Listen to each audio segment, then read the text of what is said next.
want to hear it. Okay. When you left me,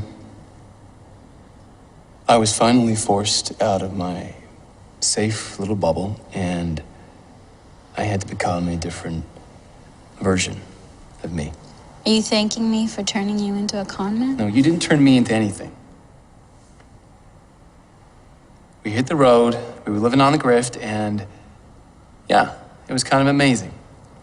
And I thought, oh yeah, this is what gets Maddie off. This rush, this is the feeling she lives for. And then I found you, and I realized I was way wrong. It's not the con that gets you off. What is it then? Being loved by someone, but not having to love them back. You could've told me I wasn't loud enough, but I held you down, I was proud as fuck. I guess the long game wasn't long enough, cause she was rolling out as I was rolling up. Now look where I am.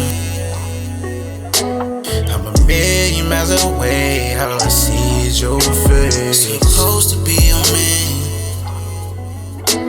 Tell me how could you trade every day that we made? For a nigga that was ever me, weigh him up, you will see, ain't ever me. All these bitches on my dick talking ever me. I was arguing with you about having peace. You in love with this nigga, but you fucking me. Used to pray to the Lord, will you let me free? Mama got a hooks in my soul, damn. Fucking me slow, then she roll.